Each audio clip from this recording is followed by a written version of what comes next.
मक्का से तलब हुई सरला मक्का से तलब हुई सुए मुंतहा वो चले नबी सरे मुंतहा भी कहाँ रुके सरे मुंतहा भी कहाँ रुके सुएला मक्का वो चले नबी कोई हद है उनके उरूज की कोई हद है उनके उरूज की बलगल्लुला बेकमालिही कशफत दुजा बेजमालिही हसनत जमीउ खिसालिही सल्लु अलैहि व आलिही सल्लु अलैहि व आलिही।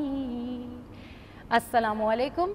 नाते रसूल मकबूल सल्लल्लाहु अलैहि वसल्लम के बाद शब मेराज से मुताल्लिक़ इस खुसूसी प्रोग्राम के साथ मैं हूँ सबा शेख और मैं हूँ हाफिज़ मोहम्मद अवैस। सबा, आज के इस खुसूसी प्रोग्राम में हम शब मेराज के हवाले से रहमतों उसकी फ़जीलतों के ऊपर बात करेंगे और इस हवाले से हमारे साथ खुसूसी मेहमान भी स्टूडियोज़ में मौजूद हैं। बिल्कुल, आज के दिन बरकतों वाली रात है, रहमतों वाली रात है, उस हवाले से आज हम अपने प्रोग्राम में गुफ्तगू करेंगे।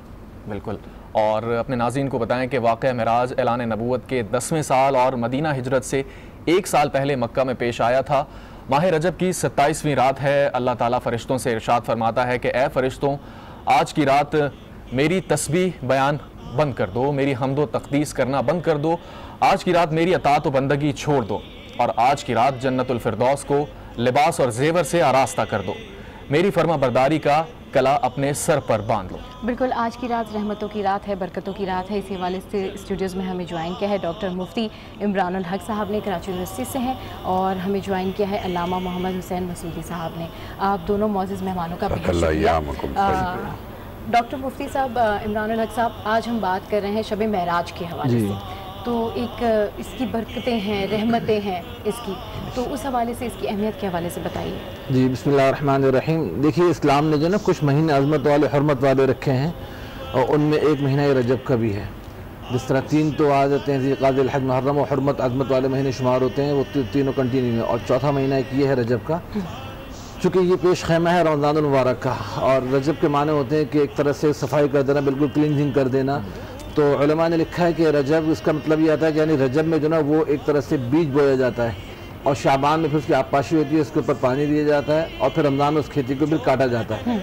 तो बड़ी अज़मत और बरकत वाला महीना है कि इसके जो फ़ज़ाइल बरक़ात हैं, उस ज़ाहिर है कि उसी फ़ज़ाइल बरक़ात में से एक बरकत सबसे बड़ी जो है, जिसका अभी आपने जिक्र किया आप लोगों ने, मेराज है।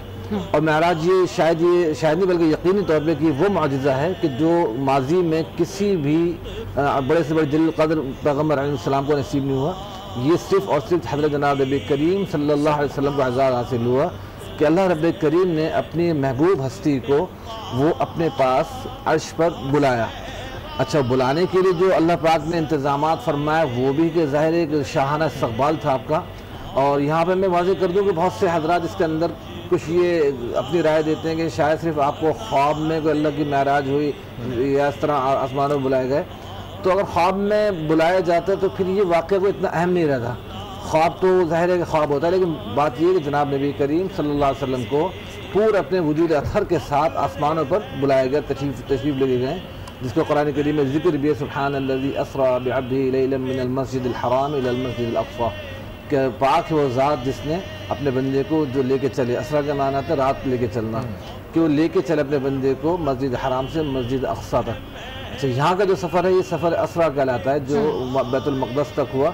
जनाब नबी करीम सल्लल्लाहु अलैहि वसल्लम ने इसके मुख्तलिफ़ मनाजिर बयान फरमाए और आप सल्लल्लाहु अलैहि वसल्लम ने फरमाया कि जब मैं यहाँ पूरा इसका जो उलमा ने बयान किया पस मंज़र वो ये कि एक बुराक ऐसी तैयार की गई थी कि जो हज़रत आदम अलैहिस्सलाम की पैदाइश से भी पहले 7000 साल पहले उसको अल्लाह पाक ने पैदा किया। उसकी तैयारी हुई, बड़ी जन्नत में उसकी खूब देखभाल की गई और ज़ुबर याक़ूत और मोती न जाने किन किन चीज़ों से बनी हुई थी वो। तो हज़रत जिब्रील अमीन अलैहिस्सलाम को हुक्म दिया गया कि भाई आज उस बुराक को निकाल के लाएँ। तो मुख्तलिफ़ रिवायत में आता है कि फिर उस बुराक के दाएँ और बाएँ 80-80 हज़ार फरिश्तों का पूरा जुलूस था, वहाँ से वो ली गई और उसको लेके फिर वो जनाब नबी करीम सल्लल्लाहु अलैहि वसल्लम खिदमत में हाजिर हुए। और उसके बाद जो सफ़र है वो इंशाअल्लाह उसके ऊपर भी हम जिक्र करेंगे। बिल्कुल। अच्छा, हमारे साथ इस वक्त अल्लामा मोहम्मद हुसैन मसूदी साहब भी मौजूद हैं। सर, प्रोग्राम में शिरकत का बहुत शुक्रिया। شب معراج کے سفر کے حوالے سے مفتی صاحب نے روشنی ڈالی ہے. اس پر سفر کے اندر اگر ہم دیکھیں تو بہت زیادہ اللہ تعالیٰ کی قدرت نظر آتی ہے جو انسانی عقل کے اندر بالکل بھی آسانی سے نہیں آتی. تو اس پہ آپ روشنی ڈالیے گا. بسم اللہ الرحمن الرحیم وبہ نستعین وہو خیر المعین الحمد للہ رب العالمین والصلاة والسلام علی رسولہ الکریم وآلہ الطاہرین واصحابہ المنتخبین. اما بعد، دیکھیے معراج اوج اور کمال سے ہے، یہ یوں کہیے کہ وہ بلندی جو زینہ بزینہ اپنی منزل کو سر کرے. اور خداوند عالم نے معراج کے حوالے سے بس قرآن میں اس انداز سے جب اپنی سورہ کا آغاز بنی اسرائیل کا کر رہا ہے تو وہاں ایک لفظ کا استعمال کیا خداوند عالم نے، سبحان الذی اسری بعبدہ، کہ پاک اور منزہ ہے وہ ذات. یعنی گویا کہ خداوند عالم پہلے ہی مرحلے میں اس واقعے کے آغاز میں ہی یوں بتا رہا ہے کہ دیکھو اسے اپنی عقل پر نہ پرکھنا بلکہ میری قدرت کے دائرے میں رکھ کے دیکھنا. اگر ہم اپنی عقلوں پہ پرکھیں گے معراج کو تو سمجھ میں نہیں آئے گی، اور جب ہم قدرت کاملہ کو دیکھیں گے خدا کی تو پھر سمجھ میں آئے گی کہ وہ ہستی کہ جس نے اس پوری کائنات کو بنایا اس کے لیے یہ واقعہ کوئی بہت بڑی چیز نہیں ہے. کیوں کہ اس نے پوری کائنات بنا دی، کچھ نہ تھا تو اس نے سب کچھ بنا دیا. تو اس کے لیے یہ پھر یہ کہ اگر ہم یہ کہیں کہ جی قرآن کے ایک اور حوالے سے میں حوالہ دینا چاہوں گا کیونکہ مفتی صاحب نے ایک اشارہ کیا تھا، اسی بات کو تھوڑا سا اور آگے بڑھا دیں گے کہ آپ وہ واقعہ کہاں لے جائیں گے کہ حضرت آصف برقیہ کا، کہ جب تخت بلقیس کو وہ بھاری بھرکم کیا ہے تخت، آج کی طرح کا تخت نہیں ہے کہ ایک صوفہ رکھ دیا آپ نے اور کہا کہ جناب یہ ہے تخت. اس زمانے کا تخت بھی ایسا ہوتا تھا کہ جو جواہرات سے لدا ہوا تھا لاکھوں منو ٹن وزن ہوتا تھا اس تخت پر. اور وہ چشم زدن میں ایک ایسا انسان کہ جس کے پاس علم کے کچھ حصے تھے تو اس نے یہ کمال دکھا دیا تمام مخلوقات پر. تو جو خالق مخلوق ہے اگر کیا ہے وہ اپنے خاص بندے کو، اور وہ بھی کہ پھر میں کہوں گا کہ جی ہاں خداوند عالم نے کیا اس چیز کی طرف اشارہ نہیں کیا، تبارک اللہ احسن الخالقین. بے شک کس کی خلقت پر خدا نے اپنے آپ کو مبارکباد دی ہے، یعنی اپنی خلقت پر. ظاہر سی بات ہے کہ خدا کو مبارکباد خدا کے سوا کون دے سکتا ہے؟ بالکل صحیح. تو خدا نے اپنے آپ کو مبارکباد دی کس کی بنا پر؟ کہ احسن الخالقین. یہ احسن خالقین کیا چیز ہے؟ کون سی ہستی کو ہم کہیں کہ جو سب سے بہترین خلقت ہے خدا کی؟ تو سب سے بہتر تمام مخلوقات میں اگر ہم جمادات کو دیکھیں، نباتات کو دیکھیں، حیوانات کو دیکھیں اور پھر انسانات کو دیکھیں، ملائکہ کو دیکھیں، جن و انس کو دیکھیں، تو ان سب میں بڑھتا جائے گا رتبہ اور بلندتر ہوتا جائے گا، اور پھر انسان تک بات آ کے اشرف مخلوق تک رکے گی. اور جب اشرف مخلوق تک رکے گی تو اشرف مخلوق میں کون اشرف ہے؟ سبحان اللہ. جس ذات کے لیے جو باعث تخلیق کائنات ہے کہ جو کیا ہے خدا کچھ نہ تھا تو وہ تھا، بالکل، اور اگر اس کے بعد کچھ تھا تو وہ میرے رسول کا نور مجسم تھا کہ جسے اول خلق اللہ نوری، کہ میرے رسول نے فرمایا کہ خدا نے اپنے بعد اگر کسی شے کو خلق کیا تو وہ میرا نور تھا. آج اس نور کا معراج پر زمین والوں نے جلوہ دیکھ لیا، اب آسمان والوں کو نظارہ کرا. کیا بات ہے، سبحان اللہ سبحان اللہ. ہمارے اس خصوصی ٹرانسمیشن میں آج ہم بات کر رہے ہیں شب معراج کے حوالے سے. پروگرام میں یہاں وقت ہوا ایک بریک کا، ہمارے ساتھ رہیے.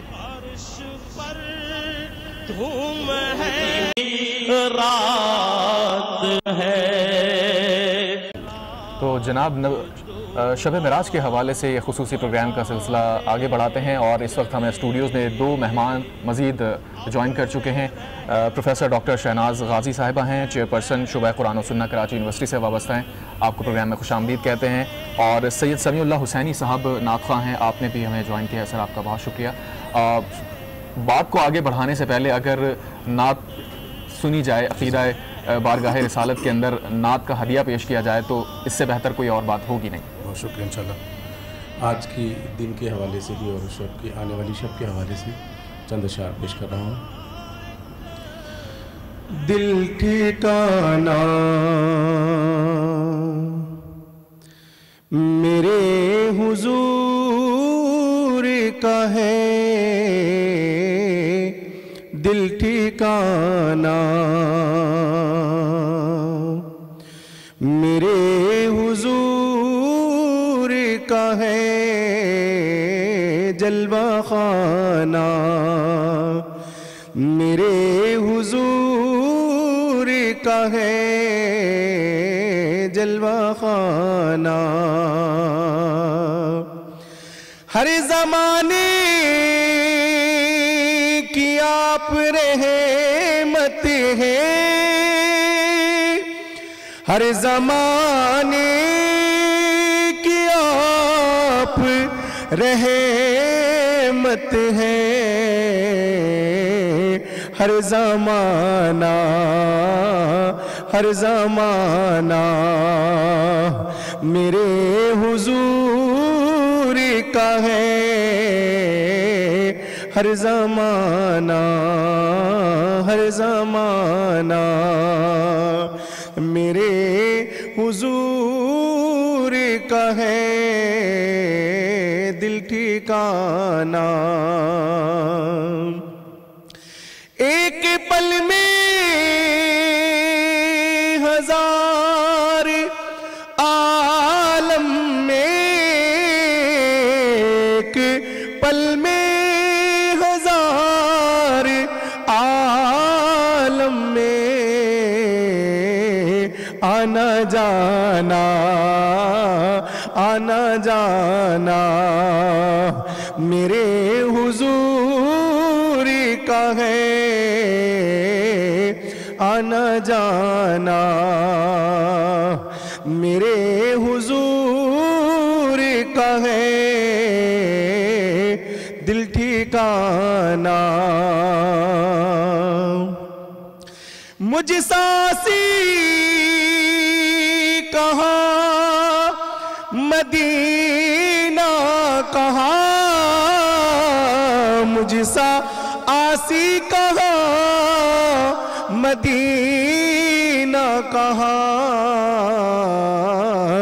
یہ بلانا میرے حضور کا ہے،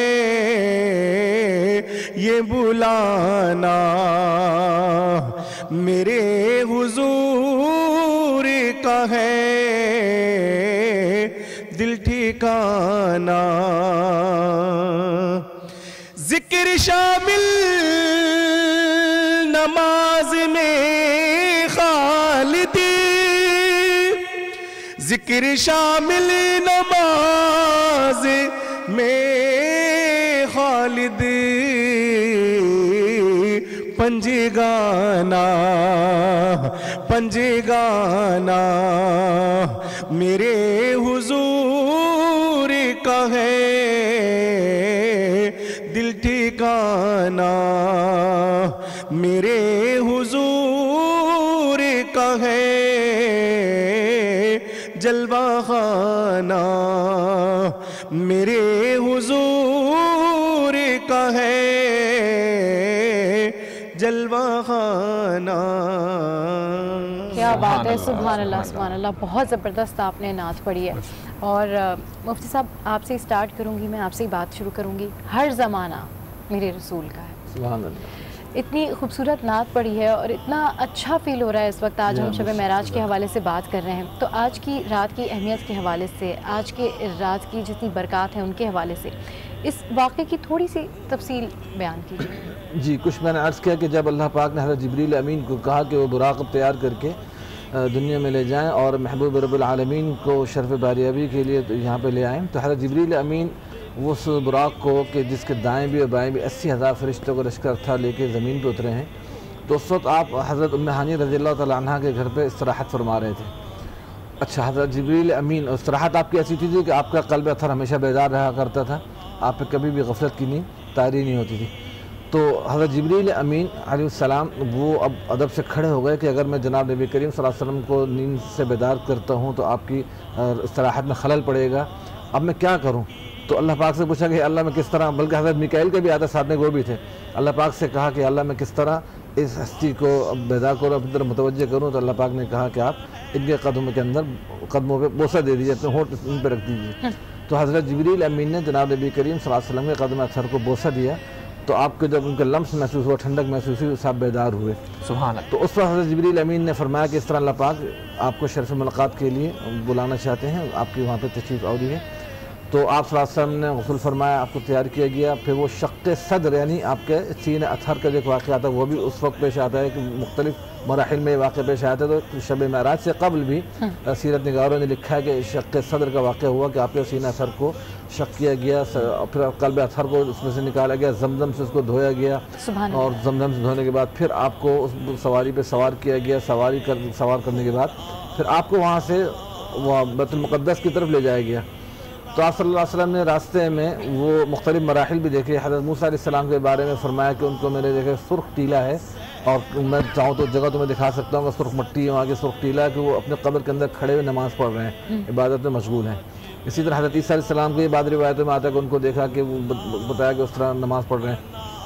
اچھا، نماز کے چونکہ تحفہ تھا تو نماز شروع سے آپ کو دکھائی جا رہی ہے، اور یہ سارے ریئل وہ سین ہیں کہ جس طرح دکھائے جا رہے ہیں. اور پھر آپ کو بیت المقدس لے جایا گیا، تو وہاں تمام کے تمام انبیاء کرام پہلے سے آپ کے استقبال کے لیے موجود تھے، بشمول حضرت ابراہیم خلیل اللہ. اور پھر ان میں آپ نے مختلف مشابہتیں بیان فرمائی کہ کون سے پیغمبر کس میں مل رہے تھے.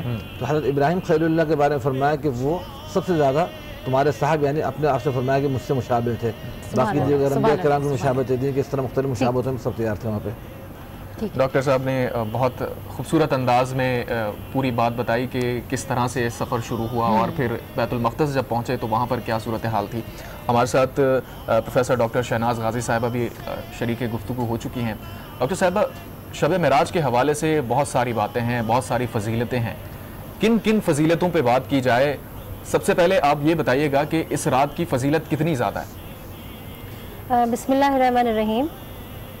گو کہ میں شریک گفتگو نہیں تھی، لیکن بہت ساری باتیں جو یہاں کہی جا رہی تھیں تو میرے ذہن میں بھی بہت سارے خیالات آ رہے تھے جو ایک عام انسان کے ذہن میں ہوتے ہیں. اس رات کی برکت اور فضیلت سے تو کسی کو انکار نہیں ہے، اور اس پر مزید گفتگو بھی ہوگی. میں اس بات کی جانب توجہ دلانا چاہتی ہوں کہ انسان جو ہے وہ شروع ہی سے عقل کا غلام رہا ہے. اس نے ہمیشہ لاجک تلاش کی ہے ہر چیز کے لیے، کسی بھی بات کے لیے، کیونکہ ظاہر ہے پیغمبروں کا یہ سلسلہ کوئی نیا تو تھا نہیں. اختتام رسول اللہ صلی اللہ علیہ وسلم پہ ہوا، لیکن یہ ہے کہ جتنے نبی جتنے پیغمبر آئے، لوگوں کا جو انداز رہا، طرز استدلال رہا، وہ یہی رہا کہ اس کے پیچھے عقل کیا کہتی ہے. ہر چیز کے پیچھے کوئی نہ کوئی منطق عقل کے لیے تو بہت خوبصورت شعر علامہ اقبال کا ہے نا کہ کیا ہے کہ بے خطر کود پڑا آتش نمرود میں، عقل ہے محو تماشائے لب بام ابھی.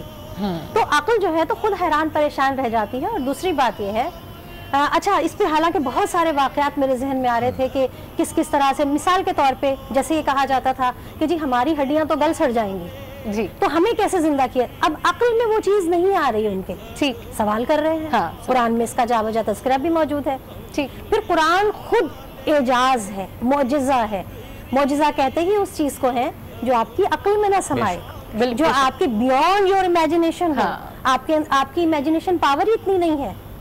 امیجنیشن پاور سے بات یاد آتی ہے کہ جس وقت رسول اللہ صلی اللہ علیہ وسلم نے یہ فرمایا کہ جی تمہارے تمام اعمال فَمَن يَعْمَلْ مِثْقَالَ ذَرَّةٍ خَيْرًا يَرَهُ، اور اسی طرح شرًا يَرَهُ. تم نے کوئی معمولی سا خیر کا عمل بھی کیا ہے، معمولی سا بھی شر کا عمل کیا ہے، تم دیکھ لو گے. آپ یہ بتائیے کہ آج سے 1450 سال پہلے کوئی ایسا کانسیپٹ تھا کہ جو یہ ہم سمجھتے کہ ہم ساری چیزیں دیکھ لیں گے؟ آج عہد حاضر میں ہم اس چیز کو بہت آسانی کے ساتھ سمجھ جاتے ہیں. بالکل صحیح کہہ رہے ہیں کہ ہم کس طرح سے دیکھ لیں گے. آپ یہ دیکھیں کوئی بھی مووی ہے، ایون یہ کہ آپ دیکھیں اتنی چھوٹی سی سم ہے، جی بالکل، اب تو نینو سم آ گئی نا، یعنی کہ جسے کہتے ہیں کہ ترقی کرتے کرتے بھی ہم آج کے دور میں اس بات کو سمجھنا بالکل صحیح کہہ رہی ہیں، نہایت آسان ہو گیا. وہ نینو سم انسان تخلیق کر سکتا ہے، وہ نینو سم تو اللہ تعالیٰ کے پاس بے شک موسٹ جسے کہتے ہیں اللہ بے نیاز ہے. بالکل اللہ ایسی ٹیکنالوجی ہر شے پر ہماری عقل نہیں پہنچ سکتی. ٹھیک، اچھا علامہ مسعودی صاحب بھی ہمارے ساتھ بیٹھے ہوئے ہیں. ہم آج کے واقعے کے حوالے سے ذکر کر رہے ہیں، جیسے کہ وہ کہہ رہے ہیں کہ آج اس چیز کو ہم زیادہ بہتر طریقے سے سمجھ سکتے ہیں کیونکہ آج ہمارے پاس ٹیکنالوجیز جو ہیں وہ زیادہ ہیں. تو اس واقعے کی مزید اہمیت کے حوالے سے آپ کیا کہنا چاہیں گے؟ دیکھیے بات تو بالکل واضح ہے. یقیناً جیسے جیسے زمانہ ارتقا پاتا جائے گا ویسے ویسے عقل انسانی خدا کی فہم و فراست کو سمجھتی جائے گی. یعنی بات تو ساری یہ ہے کہ ابھی علم اپنی اوج اور کمال تک نہیں پہنچا. میں کہوں گا شاید اس کا معراج نام بھی صاحب تاج و معراج کے لیے جو رکھا گیا وہ بھی اسی لیے رکھا گیا کہ جب کمال انسانیت کو اوج آئے گا تبھی جا کر کے خالق اور خالقیت کو سمجھ پائے گی انسانیت. یہاں پر بھی میں کہوں گا کہ جی ہاں دیکھیں اگر ہم ایک نسبت سے دیکھیں نا تو یہ نظر آتا ہے کہ یہ پہلا نور تھا جسے خدا نے خلق کیا. یہ حبیب کبریا قرار پا رہے ہیں, یہ سرکار انبیاء قرار پا رہے ہیں, یہ ختم رسول قرار پا رہے ہیں, یہ رحمت للعالمین قرار پا رہے ہیں. لیکن سب سے آخر میں کیوں رکھا خدا نے؟ تو ہمیں ایک واقعہ وہ ملتا ہے کہ جب انسان کی خلقت ہو رہی تھی یعنی حضرت آدم جو ہیں کہ وہ میرے رسول کی وہ حدیث بھی سامنے آ جاتی ہے کہ کنت نبیہ آدم بین ماء و تین, کہ جب حضرت آدم آب و گل کی منزل میں تھے میں تو اس وقت بھی نبی تھا. تو گویا سب سے پہلے نبی کا نام اگر کسی کا آئے گا تو وہ میرے رسول کا نام ہے, اور نام نامی کے ساتھ پھر اس وقت بھی آپ جب یعنی گویا یہ دیکھ رہے تھے کہ حضرت آدم کی خلقت کیسے ہو رہی ہے, اور اس وقت پھر تمام مخلوقات میں یعنی گویا جن اور ملائک موجود تھے اور انہوں نے ایک فخر و مباحات کیا ہے. یعنی یہ تک کہا ہے کہ خدا نے جب کہا نا کہ انی جاعل فی الارض خلیفہ, کہ میں زمین پر خلیفہ بنانے جا رہا ہوں, اپنا نائب بنانے جا رہا ہوں, تو پھر اس وقت ملائکہ نے ایک جملہ کہا نا کہ پروردگار ہم تیری حمد کرتے ہیں, نقدس لک, ہم تیری تقدیس کرتے ہیں. تو یہ خاکی کو کہ جو فساد بھی کرے گا اور کیا ہے خون بھی بہائے گا زمین کو, اس کو اپنا جانشین اور خلیفہ کیوں قرار دے رہا ہے؟ تو اس وقت خدا بند عالم نے ایک جملہ کہا تھا انی عالم ما لا تعلمون, کہ جو میں جانتا ہوں تم نہیں جانتے, خاموش رہو. یعنی بالفاظ دیگر آج کی زبان میں ہم کہیں گے تو ابھی ذرا خاموش رہیے.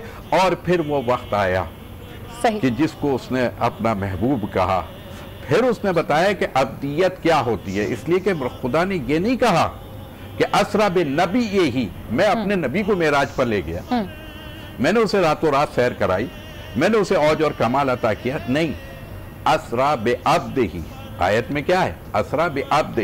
نبی یہی نہیں ہے, نبی آسمان سے زمین پر آتا ہے انسانیت کی ہدایت کے لیے, اور جب انسانیت اپنے کمال پر پہنچتی ہے تو پھر ابدیت کی صورت میں زمین سے آسمان کی طرف آتی ہے. یعنی گویا رسول اکرم صلی اللہ علیہ وآلہ وسلم کی ذات.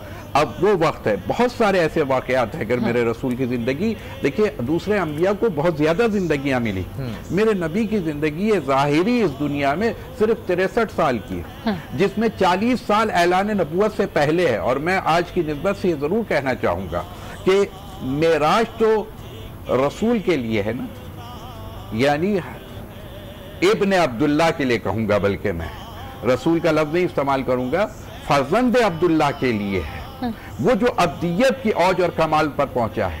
لیکن اس کے ساتھ میں یہ ضرور کہنا چاہوں گا کہ جی ہاں انسانوں کے لیے آسمان سے رسول بھیجے جاتے ہیں, تو آسمان سے میرے رسول کو اس لیے بھیجا گیا تاکہ کیا ہے ہماری اور آپ کی ہدایت ہو جائے, ہم اور آپ تاریکی اور گمراہی سے نکل کے اجالے میں اور آگاہی میں آ جائیں, فکر و منزل پر آ جائے. تو وہاں پر پھر خداوند عالم نے بھی یہ واقعہ معراج کو رکھیں یا واقعہ ہجرت کو رکھیں کہ جب وہاں پر ایک واقعہ مجھے نظر آتا ہے کہ ہجرت کے موقع پر بھی, جیسے کہ یہ خوبصورت واقعہ ہے کہ کیا ہے میرے رسول کو بہت اذیت دی گئی تھی. آج کا دن جو ہے 26 رجب جسے ہم کہتے ہیں, یہ آج کے دن مشرکین مکہ نے میرے رسول کو بہت تکالیف پہنچائی.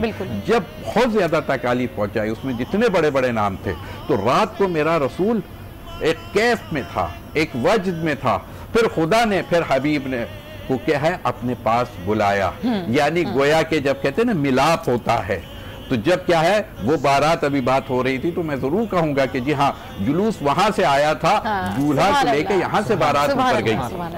اور یہ میرے رسول کی معراج نہیں ہے, یہ پوری, اگر تھوڑا سا ٹائم ہوگا انشاءاللہ دوسرے پارٹ میں آئیں گے تو ہم بتائیں گے کہ معراج ہے کس کی. لیکن بس میں اتنا کہوں گا کہ وہاں شب ہجرت میں پھر کیا ہے, جب دو بھائی گفتگو کر رہے تھے, رسول خدا ہیں اور علی مرتضیٰ موجود ہیں, اور چاروں طرف سے چھوٹی چھوٹی دیواریں مکے کی, اور چاروں طرف سے سارے قبائل نے گھیر لیا ہے کہ آج میرے رسول کی رات, آج رات کیا ہے شب خون مارا جائے گا. اس وقت دو بھائیوں نے گفتگو کی تھی. ایک بھائی نے کہا, یعنی جو رسول تھا, दूसरा भाई वो था जो वली था। दोनों जब गुफ्तगू कर रहे थे, यानी इंसानियत की जब मेराज मैं कहूँगा, वो भी एक मेराज का वाक़या है कि जब दो गुफ्तगू कर रहे हैं कि क्योंकि इल्ज़ाम क्या था इंसान पर, इल्ज़ाम ये था कि ये एक दूसरे का खून बहाएगा। आज वो मंजिल थी कि एक इंसान, एक भाई दूसरे भाई के लिए जान निछावर कर रहा था, यानी मौत के बिस्तर पर सोना इतना आसान नहीं था। मलाइका को भी वहां पे फिर जिब्रील और मिकाईल को बुलाया और कहा कि जरा जमीन की तरफ देखो। वो जवाब नहीं दिया था उस दिन खुदा ने कि क्यों मैंने खिलाफत इसको दी इंसानियत को, लेकिन आज की रात शब हिजरत उसने बुला करके फिर मिकाईल और जिब्राइल से कहा अच्छा तुम्हें एक दूसरे में से बताओ, मैं तुम इसको अपनी ज़िंदगी दे दो, वो तुम्हें अपनी ज़िंदगी दे दे। दोनों खामोश हो गए। नफ्स नहीं है मलाइका के पास, लेकिन वहाँ कुर्बानी नहीं दे सके। मेराज इबादत क्या है? इबादत का मतलब क्या है? वो खुदावंद कहता फसल्ले वनहर, कि देखो खुदा ने जो मांगा है कौसर के बदले में वो सल्ले की मंजिल है और वनहर की मंजिल है। तो फिर तुम्हारा दुश्मन जो है वो नाबूद हो जाता है, यानी तुम्हारा दुश्मन बे औलाद हो जाता है, तुम्हारा दुश्मन बेनस्ल रह जाता है। क्यों? तो वहाँ पे उस रात एक भाई ने कहा कि आप मेरे बिस्तर पे सो जाएं तो मेरी जान बच जाएगी। उन्होंने कहा मेरे सोने से आपकी जान बच जाएगी? उन्होंने कहा हाँ। कहा बिस्मिल्लाह। अल्लामा साहब बहुत खूबसूरत अंदाज में आपने सारी बात बताई। अब्दियत और मेराज की बात हो रही है। अब चूंकि हमें वक्फे पे जाना है तो वक्फे पे जाने से पहले हम सैयद समीउल्लाह हुसैनी साहब से दरख्वास्त करेंगे कि चंद अशार नात की पेश किए जाए इंशाअल्लाह ज़रूर। हुदूद ताईरे सिदरा हुजूर जानते हैं, हुदूद ताईरे सिदरा हुजूर जानते हैं, कहाँ है रे शेमो अल्लाह हुजूर जानते हैं, कहाँ है रे शेमो अल्लाह हुजूर जानते हैं। बरोज़े हश्र शफाती करेंगे चुन चुन कर, बरोज़े हश्र शफाती करेंगे चुन चुन कर, हर एक गुलाम का चेहरा हुजूर जानते हैं, हर एक गुलाम का चेहरा हुजूर जानते हैं। मैं इसे यकीन से निकला हूँ हाज़री के लिए, मेरे सफर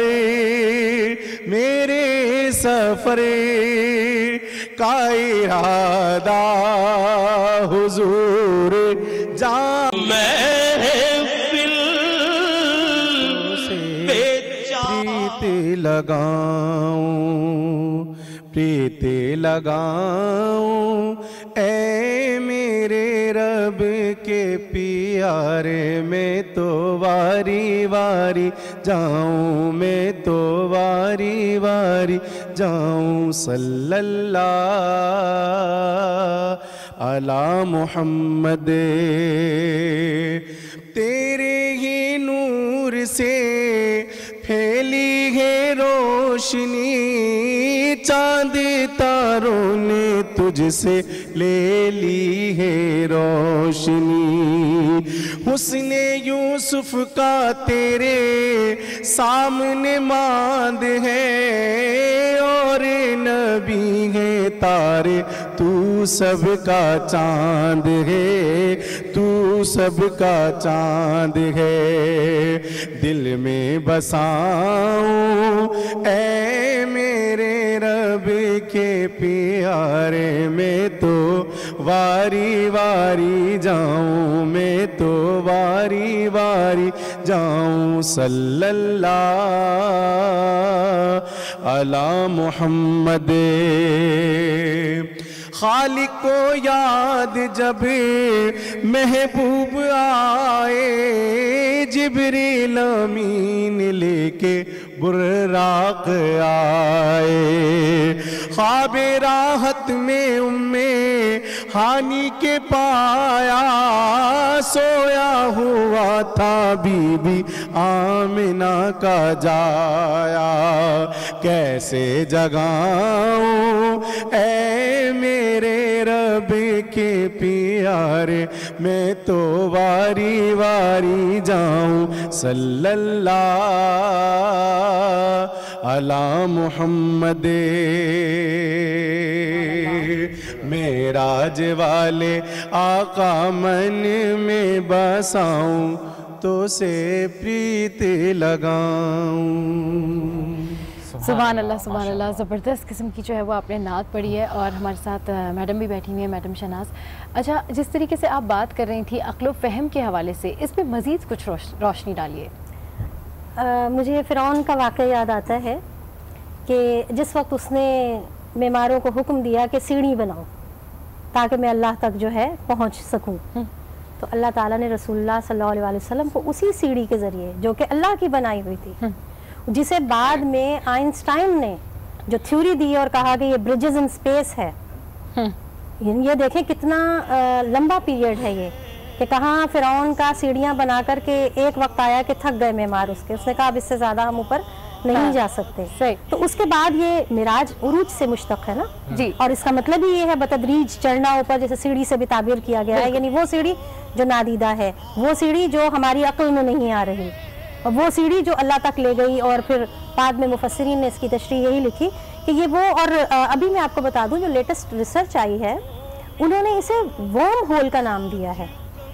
यानी एक ऐसा वर्म होल, एक ऐसी ट्यूब, एक ऐसा पैसेज जिससे सफर करते हुए टाइम ट्रेवल, टाइम जो है वो आप ज़ाहिर अक्ल में नहीं आता ना। यही था ना कि बिस्तर भी गर्म था, बिल्कुल, जंजीर भी हिलती रही। तो बात ये है कि ये तो इंसान के लिए है ये सारी चीज़ें। नंबर 1 तो जहन में रखना चाहिए कि इस पे कोई कलाम नहीं होना चाहिए, मौजज़ा मौजज़ा ही होता है। उस पे कलाम क्यों नहीं करते? जब हज़रत मूसा अलैहिस्सलाम ने असा मारकर बिल्कुल 2 हिस्सों में जो है वो तकसीम कर दिया पानी पे, इस पे बात क्यों नहीं करते? और भी खैर हज़रत मूसा अलैहिस्सलाम के तो बेशुमार मौजज़ात हैं, अभी वक्त भी कम है। ठीक, फिर उसके बाद जो है ये हज़रत मूसा की ही वो यद बैज़ा पे क्यों नहीं बात करते? और इसके अलावा दीगर उस हज़रत सालेह अलैहिस्सलाम की उस ऊँटनी पे बात क्यों नहीं करते कि वो उसने कैसे जन्म लिया, ये पहाड़ों के पीछे से कैसे निकल आई? तो बात वही आ जाती है कि सबसे पहले जहन में ये बात रखनी चाहिए कि मौजज़ा मौजज़ा ही हुआ करता है। अगर आम इंसानों से ये होना शुरू हो जाए तो फिर बात है कि नबियों के साथ। बिल्कुल सही कह रही है, मौजज़ा मौजज़ा ही होता है। अल्लामा मोहम्मद हुसैन साहब भी हमारे साथ बैठे हुए। अच्छा, जिस तरीके से कह रही हैं कि मौजज़ा मौजज़ा होता है और बिल्कुल अक्ल हैरान रह जाती है और बिल्कुल इमेजिनेशन के पार है ये बात, तमाम अक़ीदे की बात है। आज की रात के हवाले से, आज की रात बरकत वाली रात है, तो हम चाहेंगे कि आपसे ये पूछें कि क्या आज की रात जो है तस्बीहात करनी चाहिए, क्या आज की रात जो है वो इबादत करनी चाहिए, किस तरीके से होना चाहिए? देखिए, आज की रात के हवाले से कोई बहुत मखसूस अमाल तो नहीं आए, लेकिन इसके बावजूद भी औलिया से, औसिया से, आइम्मा अथार से आज की रात के हवाले से इबादत का एक तस्वुर सामने आता है। और वो सबसे पहले तो यही है कि जब मगरिब के वक्त के करीब जब पहुंच जाए तो इंसान गुस्ल ले, तहारत ले, इंसान होता है, तो फिर वो पाकीज़गी की मंजिल पर आए, ताकि उसके क़ल्ब की और उसके जहन की पाकीज़गी आएगी तो नूर और नूरानियत आएगी। फिर उसके बाद एक हिस्सा, चूँकि सुन्नत रसूल भी ये है कि उम्मे हानी के घर से पहली सवारी जो निकली है वो गई कहाँ पे है? यानी बहन के घर से निकले हैं, हज़रत अली की बहन है, आपकी कज़न है, वहाँ रात का क़याम हो रहा है, और वो भी वहाँ पे कि बिल्कुल जो फसीले काबा से मिली हुई है, यानी हरम से बिल्कुल मिली हुई है और घर है, और वहाँ से फिर निकल के हतीम तक का आना, यानी हतीम खुद बैतुल्लाह है, तो गोया बैतुल्लाह का में जाना आज की रात सुन्नत नबवी से भी साबित है। तो मस्जिद में कुछ हिस्सा ज़रूर जाए इंसान, कुछ देर के लिए जाए, इबादत करे। फिर उसके बाद सबसे बड़ी बात यह है कि मैं तो मुख्तसर बात करूँगा, कुरान की तिलावत करे। कल का रोज़ा बहुत मुस्तहब है, क्योंकि कल ही बेसत की भी तारीख़ है, यानी रसूल के ऐलान नबूवत की तारीख़ 27 रजब का दिन है, और रात जो है वो मेराज की रात है। ये दोनों को बड़ा खूबसूरत जोड़ा है खुदावंद आलम ने। मैं कहूँगा कि वो जो मेराज रसूल को मिली है वो रात में मिली है, और इंसान को जो मेराज बेसत की सूरत में मिली है वो दिन के उजाले में खुदा ने दी है। और यही एक बहस भी आ गई थी। मैं ये कहूँगा अगर इजाज़त हो जी बहुत खूबसूरत बात कर रहे हैं आप, बिल्कुल। और अल्लामा साहब भी हमारे साथ मौजूद हैं, मैडम भी मौजूद हैं हमारे साथ, मुफ्ती साहब भी मौजूद हैं। तो अब इस जो ये गुफ्तगू है, इस गुफ्तगू को मज़ीद भी कंटिन्यू करेंगे, लेकिन क्योंकि अभी अल्लामा साहब को भी जाना है और समी साहब को भी जाना है, आप दोनों का बहुत शुक्रिया कि आप नहमदुहु व नुसल्ली अला रसूलिहिल करीम, अम्मा बाद, फ़ाऊज़ु बिल्लाहि समीउन अलीम मिनश शैतानिर रजीम, बिस्मिल्लाहिर रहमानिर रहीम। सुब्हानल्लज़ी असरा बिअब्दिही लैलन मिनल मस्जिदिल हराम इलल मस्जिदिल अक़सा अल्लज़ी बारकना हौलहु लिनुरियहु मिन आयातिना इन्नहु हुवस समीउल बसीर। सदक़ल्लाहुल अज़ीम। सलातन व सलामन अलैका या सय्यदी या रसूलल्लाह। आज पूरी आलम इंसानियत को शब मेराज के हवाले से जो पैगाम मिलता है, सबसे पहले तो अल्लाह रब्बुल इज़्ज़त की वहदानियत का, उसकी उलूहियत का, कि अल्लाह रब्बुल इज़्ज़त ने इस मोजज़ाए मेराज को, जहाँ अपने हबीब सल्लल्लाहु अलैहि वसल्लम को इतने मोजज़ात अता फरमाए, उनमें से एक मोजज़ा जो है ये मोजज़ाए मेराज भी है। तो इसीलिए अल्लाह रब्बुल इज़्ज़त ने इसको लफ्ज़ सुबहान से शुरू फरमाया कि अल्लाह की ज़ात हर ऐब से पाक है। जब वो पाक है हर ऐब से, हर नक्स से, हर कमज़ोरी से, तो फिर वाक़या मेराज जो है वो समझ में आ जाता है। इंसान की अक्ल तो बहुत थोड़ी है, नबी करीम सल्लल्लाहु अलैहि वसल्लम के मोजज़ात को अक्ल की तराजों में नहीं देखा जाता, अल्लाह की वहदानियत को अक्ल में नहीं तोला जाता। वो रूमी ने फरमाया था कि अक्ल कुर्बा कुम ब पेशे मुस्तफ़ा, जहाँ रसूलुल्लाह सल्लल्लाहु अलैहि वसल्लम का जिक्र आ जाए वहाँ अपनी अक्ल को कुर्बान कर दो। नबी करीम सल्लल्लाहु अलैहि वसल्लम के कमालात मोजज़ात के आगे अपनी अक्ल को जनाब सर तस्लीम खम कर दो, वहाँ अकल का काम ही नहीं है। तो काम किस चीज का है? इसमें रूमी फरमाते हैं कि नबी करीम सल्लल्लाहु अलैहि वसल्लम के मोजज़ात और कमालात का इतराफ जो है अकल से नहीं किया जाता बल्कि इश्क से किया जाता है। क्या इश्क के पैगंबर जो है इससे सारी हदें वो समझ में आ जाती हैं कि कहाँ से शुरू हुआ और कहाँ तक गया। फिर मेरे नबी के मेराज का जिक्र तो आसमान के बाद का है। पहले अल्लाह फरमाते हैं असरा बिअब्दिही, हमने सैर कराई अपने बंदा खास को, बंदा मुकर्रम को। और ये फरमा दिया जाता कि हमने सैर कराई अपने रसूल मुकर्रम को, बल्कि ये नहीं कहा उधर से नबी अल्लाह की तरफ जमीन की तरफ आए। तो अल्लाह फरमाते हैं कद जाअकुम बुरहानुम मिन रब्बिकुम व अंज़लना इलैकुम नूरम मुबीना। तो जब इधर से वहां अल्लाह की तरफ जाए तो अल्लाह फरमाता है रसूल नहीं, मेरा बंदा मेरे पास आया है। तो ये दुनिया नबी करीम सल्लल्लाहु अलैहि वसल्लम का ऑफिस है। यहाँ हुजूर पैगाम देने आते हैं, यहाँ लोगों की उम्मत की इस्लाह के लिए आते हैं।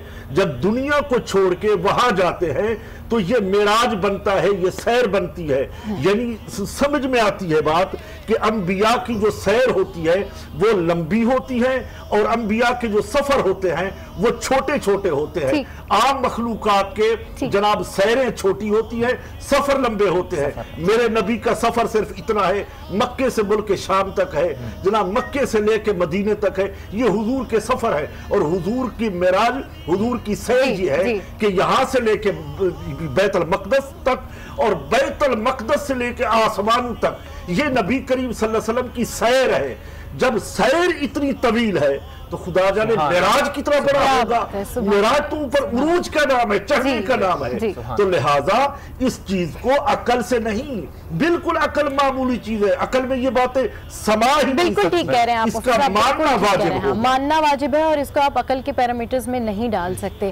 جہاں عشق کی بات ہو رہی ہے مفتی صاحب, معراج شریف کی بات ہو رہی ہے, تو اس حوالے سے مزید جاننا چاہیں گے آپ سے کہ مزید جو اس کی تسبیحات ہوتی ہیں, جیسے کہ علامہ صاحب بھی بتا رہے تھے کیونکہ مخصوص نہیں ہے, اس حوالے سے کچھ مزید بتائیے. ہاں دیکھیے, اس پورے معراج کا جو کنکلوژن نکلتا ہے نا, وہ نکلتا ہے نماز. صحیح. جہاں تک میں نے گفتگو پہنچائی تھی وہ بھی وہاں پہنچی تھی کہ تمام انبیاء کرام علیہ السلام 1.25 لاکھ کے قریب جو ہے وہاں تشریف فرما تھے. اس سے پہلے چونکہ نماز فرض نہیں ہوئی تھی, تو جناب رسالت مآب صلی اللہ علیہ وسلم نے ان کی امامت فرمائی.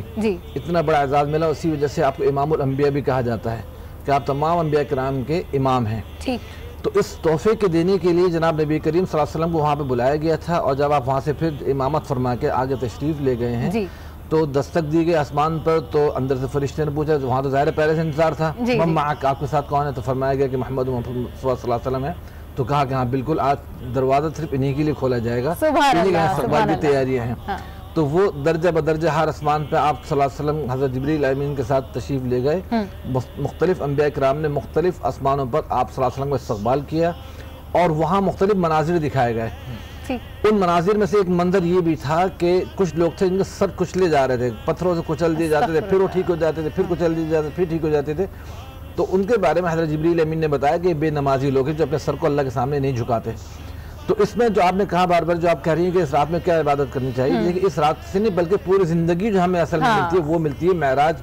مومن کی معراج اللہ پاک نے عطا فرمائی نماز ہے, بالکل وہ سب سے اہم ہے. اس نماز کے اندر تسبیح, ذکر, درود پاک, قرآن کی تلاوت, ساری چیزیں شامل ہو جاتی ہیں. تو انسان نماز پڑھے, سب سے بہترین عبادت ہو گئی. اور تو اس کے اندر اللہ پاک نے اس کو سبحان رب العظیم, سبحان رب الاعلیٰ, اللہ اکبر, یہ ساری چیزیں اس میں شامل ہو گئی ہیں. باقی سارے احکامات دیکھیے حضرت جبریل امین لے کے اترتے تھے, لیکن واحد حکم ایسا ہے کہ حضرت جبریل امین جناب نبی کریم صلی اللہ علیہ وسلم کو فرشتے کو جلوے میں عرش تک لے گئے, سدرۃ المنتہا پہ جانے کے بعد فرمایا کہ ہماری بھی ایک حد ہے, اب اگر سے ایک انچ بھی آگے بڑھے تو ہمارے پر جل جائیں گے.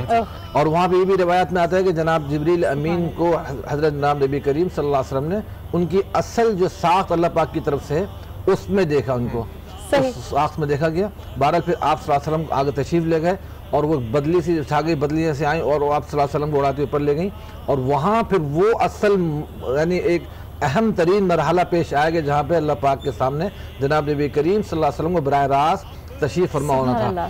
اور روایت میں جو مفہوم ملتا ہے, مختلف روایت کو ملا کے وہ یہ ملتا ہے کہ اس طرح کہ گویا کہ جس طرح ایک انسان سامنے کسی اپنے میزبان کے 2 زانوں کے بیٹھتا ہے, بالکل اس طرح قریب بالکل مشابہ بیٹھ گئے. اور وہاں پہ پھر یہ جو ہم نماز میں پڑھتے ہیں التحیات للہ والصلوات والطیبات, یہ سارے سمجھیے کہ حضور پاک صلی اللہ علیہ وسلم نے کہا کہ جتنے بھی تحیات ہو سکتے ہیں, تحیات کے معنی ہوتے ہیں کہ یعنی وہ خیر سگالی والے جملے جس طرح ہم لوگ بالکل صحیح کہہ رہے ہیں, بالکل صحیح کہہ رہے ہیں کہ جیسے کہ ابھی ہم کہہ رہے تھے کہ حدود طاہر سدرہ حضور جانتے ہیں, کہاں ہے عرش معلیٰ حضور جانتے ہیں.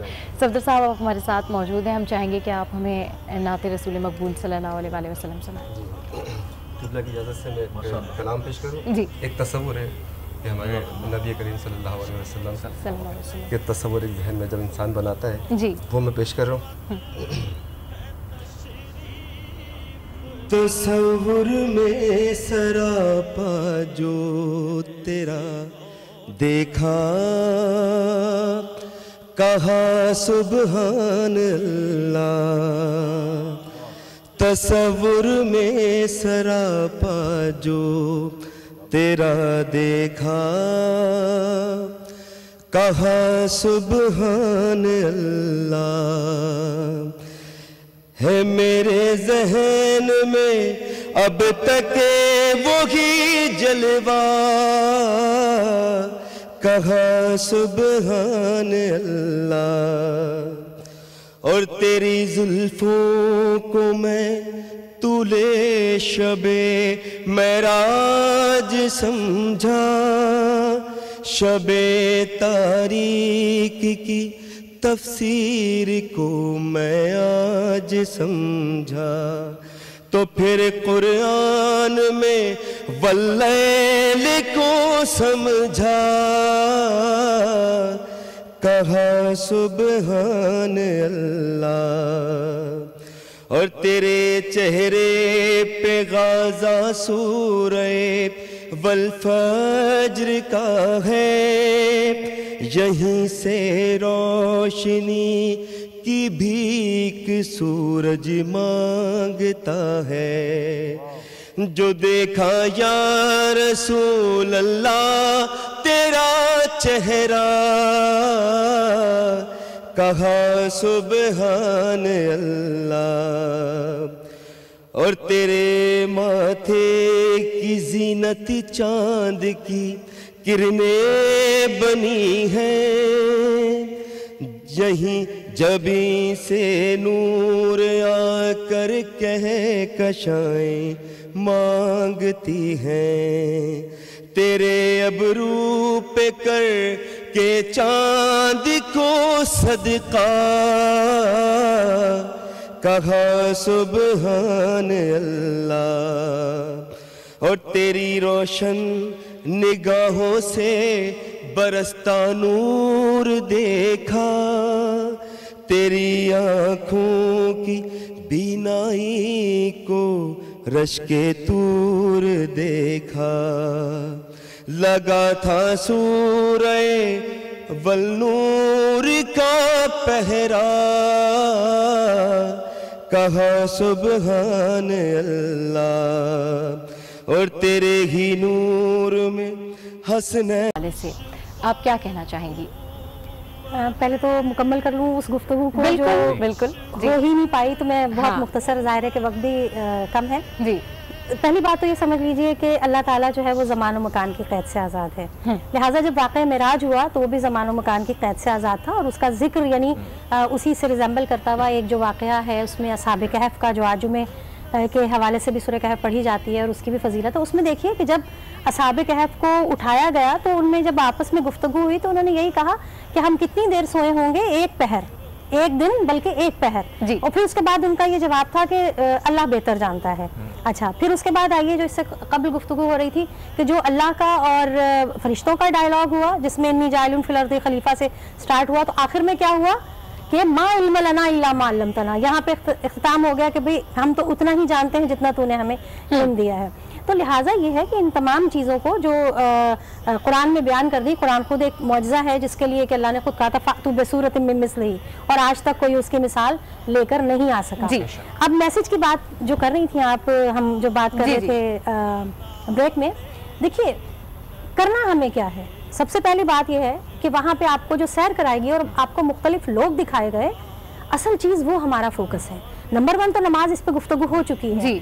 वो नमाजी जो अपनी नमाजों की हिफाजत नहीं करते, जो दिखावे की नमाज पढ़ते हैं, जो नमाजों में गफलत बरतते हैं, तो हमें अपने आप को प्रिपेयर करना है, या यूँ समझ लीजिए कि ये हमें दोबारा याद दिलाता है ये वाक़या कि हमने अपनी नमाजों की हिफाजत करनी है, नंबर 1 जी। दूसरा, आप ये देखें कि जिन लोगों पर अजाब किए जा रहे थे वो कौन लोग थे?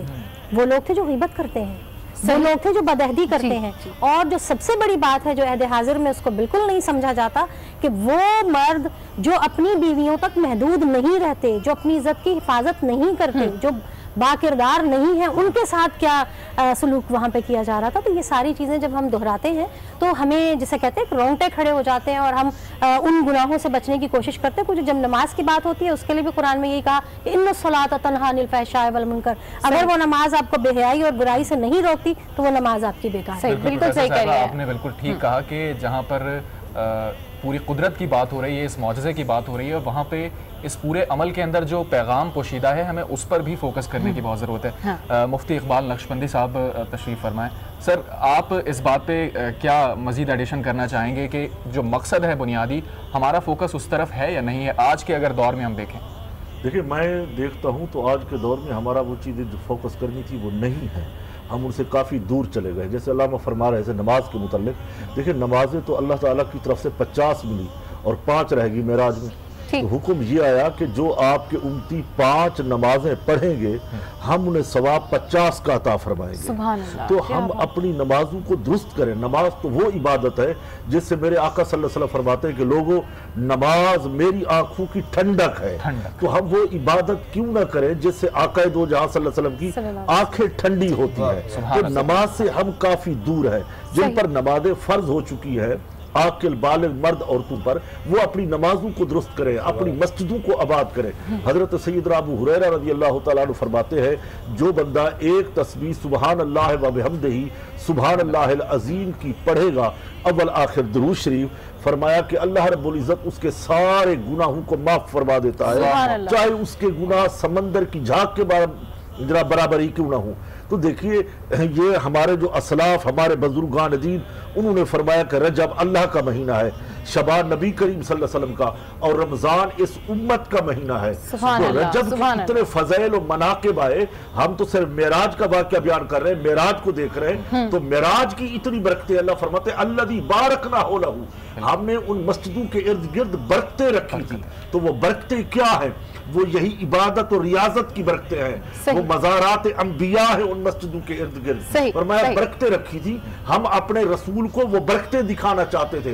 तो मैं कहता हूँ क्या नमाज बरकत नहीं है कि हम नमाज को हासिल करें? ये अल्लाह की बरकत है, खुशबू हो, खुशबू हो, लज्जत हो, तो हम इसको हासिल कर सकते हैं। जैसे हमारी बहन फरमा रही थी कि वहाँ मुशाहिदात जो कराए गए कि ये जनाब सूद खोर है, ये वो वादा खिलाफी करने वाले हैं, ये उलमाए सू हैं जो कहते कुछ है करते कुछ है, उनकी निशान, वो सारे मनाजिर नबी करीम सल्लल्लाहु अलैहि वसल्लम को दिखाए गए, अपने गुलामों के महल्लात दिखाए गए, जन्नत का मुशाहिदा कराएगा, दोज़खियों के हालात दिखाए। तो जब सुबहान अल्लज़ी हम शुरू करते हैं तो इन तमाम बातों को हम यकीन से, अकल से नहीं बल्कि हक़्क़ुल यकीन से मानते हैं कि जो हमारे आका सल्लल्लाहु अलैहि वसल्लम ने फरमाया है वो हक है। पूरी तफसील के साथ मुस्लिम बुखारी के अंदर हजरत अनस बिन मालिक ने पूरे मिराज के वाक़े को बयान किया और पूरे हालात को नबी करीम सल्लल्लाहु अलैहि वसल्लम से सुन कर बयान किया कि ये मुआमलात हक है। और इसकी सबसे पहली रावी जो है वो हजरत उम्मे हानी है, बीबी उम्मे हानी मौला अली की साहबजादी है, जरा बहन है, हजरत अबू तालिब की साहबजादी है, वो इसकी गवाही है। हजरत सैयदना अबू बकर सिद्दीक इश्क से गवाही दे रहे हैं कि या रसूल अल्लाह आप मेराज पर गए, आप हक देख के आए हैं, मैं इसके भी आगे तस्लीम करता हूं। तो अल्लाह ने फरमाया अगर अबू बकर इसकी गवाही दे रहा है, रसूल जो आपने देखा है अबू बकर गवाही दे रहा है, युमिनूना बिल गैब, तो आज के बाद दुनिया इसको अबू बकर न कहे बल्कि रब्बी से सिद्दीक अकबर कहता है, ये जो बड़ा सच्चा है, जो सच बोल रहा है। तो हमें ये कहना चाहिए, नमाजों को दुरुस्त करना चाहिए। सबसे पहली बात नमाज की होगी, वहां फिरका वारियत की बात नहीं होगी। अल्लाह ये नहीं पूछेगा कौन हो क्या हो, ये पूछा जाएगा नमाज पढ़ी थी या नहीं। बिल्कुल सही कह रहे हैं, नमाजों को कायम करना चाहिए और नमाज है वो मोमिन की महराज है। इश्क की बात हो रही है, नमाज की बात हो रही है, आज महराज शरीफ के हवाले से मैसेज की बात हो रही है। जैसे कि मैडम ने भी कहा कि हमें ये फोकस करना चाहिए कि वहाँ पर उस टाइम पर दिखाया गया कि ये ग़ीबत करने वाले लोग थे, ये सूद खाने वाले लोग थे, ये बेनमाजी थे। इस हवाले से मज़ीद आप क्या ऐड करना चाहेंगे अपनी गुफ्तगू में कि हमें क्या मैसेज क्या लेना चाहिए? क्योंकि हमारे माशरे में सबसे ज़्यादा अगर कोई आम चीज़ है तो वो वही है जो हम एक दूसरे की बुराई बड़ी आसानी से कर जाते हैं, जो कि ग़ीबत में शुमार हो। जी हाँ, देखिए आपने बड़ी अच्छी बात कही कि नमाज मोमिन की महराज है और तमाम बुराई से नमाज रोकती भी है। तो असल मकसद वही है कि नमाज एक तो कायम कीजिए, नमाज कायम करने के साथ साथ जो बुराइयां हमारे अंदर या हमारी सोसाइटी में मौजूद है उससे हमें रुकना है कि वो अगर हमसे ख़त्म हो बुराइयां तो फिर वो नमाज का मकसद हासिल होता है कि जी हमने नमाज को पा लिया। और जनाब नबी करीम सल्लल्लाहु अलैहि वसल्लम के जहाँ तहियात तक का मैंने जिक्र किया था वहाँ तशरीफ़ ले गया, फिर दुनिया में जब तशरीफ़ लाया तो आपने जब दुनिया वालों के सामने जिक्र किया तो लोगों ने डिनाई किया इसको, काफिरों ने खास तौर पर कि नहीं ऐसा नहीं हो सकता, कैसे पॉसिबल है कि लम्हे भर में अगर आ गए पूरा आसमान देख कर। तो शाम के कुछ काफिले आए हुए थे, उनसे उन्होंने आके आपका माज़अल्लाह इम्तहान भी लेना चाहा कि अगर आप वहाँ तक जाए बैतुल मक़दस तक तो वहाँ के दरवाजे खिड़कियाँ बताएं। तो अल्लाह पाक ने सामने कर दिया बैतुल मक़दस और आपने पूरे वहाँ के नज़ारे बता दिए। ये भी नहीं है कि आपने मुख्तलिफ मकामात भी बताया कि तुम्हारा देखो काफिला आने वाला है, उससे पूछना कि फलां मकाम पर मैंने उनको देखा था कि उनके जो ना 2 ऊँट गुम हो गए थे तो वो तलाश करने में लगे हुए थे। एक जगह आपने फरमाया कि एक मैंने दूध पिया था। तो बड़ी और ये मौजू ऐसा है कि इसमें तिश्नगी यकीनन रह जाएगी। तो अब जाते जाते मुफ्ती इकबाल साहब आप इख्तितामिया कलमात में क्या कहना चाहेंगे इस दिन की मुनासबत से? मैं यही अर्ज करूंगा कि नबी करीम सल्लल्लाहु अलैहि वसल्लम की मोहब्बत ईमान का हिस्सा है। अगर हुजूर से मोहब्बत है तो नबी करीम सल्लल्लाहु अलैहि वसल्लम के वाक़या मेराज को अकल से नहीं इश्क से तस्लीम किया जाए। मोहम्मद से वफा तूने तो हम तेरे हैं, जहाँ चीज़ है क्या सुभान अल्लाह सुभान अल्लाह सुभान अल्लाह। सफदर अब्बास साहब आपसे चाहेंगे कि आप दुआया कलमात जो है वो अदा करें। परवरदिगार तमाम हाज़रीन और तमाम नाज़रीन की दुआओं को अपनी बारगाह में कबूल फरमाए। आमीन आमीन। मैं गुनाह गुनाहगार हूँ ऐ खुदा, तू रहीम है तू करीम है, तेरी ज़ात है मेरा आसरा, तू रहीम है तू करीम है, तेरी रहमतों का हिसार है ये जो गर्दिश लैलो निहार है जहान कुन तेरा मौजज़ा, तू रहीम है तू करीम है, तेरा कुर्ब तेरी चाहते, तेरा रहम तेरी इनायते, मेरे पास इसके सिवा है क्या, तू रहीम है तू करीम है, दर मुस्तफा का फकीर हूँ, तेरे इश्क का मैं असीर हूँ, न हो राएगा मेरी इल्तिजा, तू रहीम है तू करीम है, मुझे हो बेआले नबी मिला, नहीं इससे बढ़े के कोई अता, यह सब से बढ़े के करम तेरा, तू रहीम है तू करीम है, मेरा हाल तुझे पर आया है सब, मेरा दिल सवार दे मेरे रब, हो मुआफ मेरी हर एक खता।